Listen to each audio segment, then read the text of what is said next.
মানুষ কেন ক্রমশ হিংস্র হচ্ছে? এই প্রশ্নের উত্তর একটি মাত্র কারণে পাওয়া যায় না।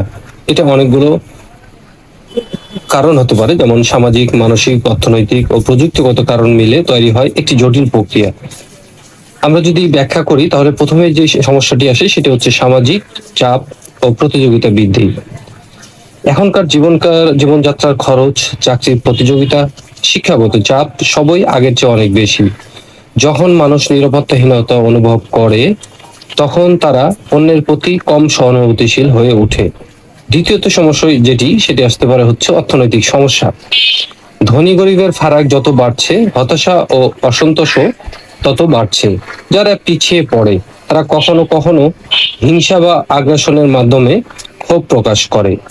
ডিজিটাল যুগের প্রভাব, সামাজিক মাধ্যমে ঘৃণা, মিথ্যা তথ্য, উত্তেজনাপূর্ণ কন্টেন্ট খুব দ্রুত ছড়িয়ে পড়ে। মানুষ অনলাইনে গোপন পরিচয়ে সহজেই আক্রমণাত্মক হয়ে ওঠে, যা পরে বাস্তব জীবনেও প্রভাব ফেলে। চতুর্থ কারণ হতে পারে সেটি হচ্ছে সহানুভূতি ও পারিবারিক শিক্ষা কমে যাওয়া। অনেক পরিবারে মানসিক শিক্ষার চেয়ে একাডেমিক ফলাফলকে বেশি জোর দেওয়া হয়। শিশুদের ছোট থেকেই সহমর্মিতা, ধৈর্য, সংযম শেখানো না হলে বড় হয়ে তারা বেশি স্বার্থপর ও হিংস্র হতে পারে। পঞ্চম যে সমস্যাটি হতে পারে সেটি হচ্ছে সংবাদ মাধ্যম ও বিনোদনে হিংস্রতার স্বাভাবিকীকরণ। সিনেমা, গেম, সিরিজে হিংস্রতা খুব বেশি দেখানো হয়, যা ধীরে ধীরে মানসিকভাবে সেটাকে স্বাভাবিক মনে করাই।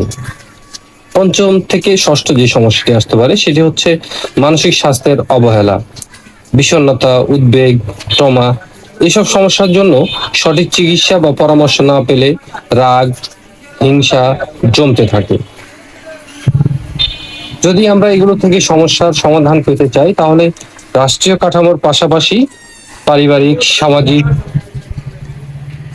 উপায়ে এগুলোকে প্রতিরোধ করতে হবে। তাহলে মানুষ যে হিংস্র হচ্ছে এখান থেকে হয়তোবা পরিত্রাণ পেতে পারে।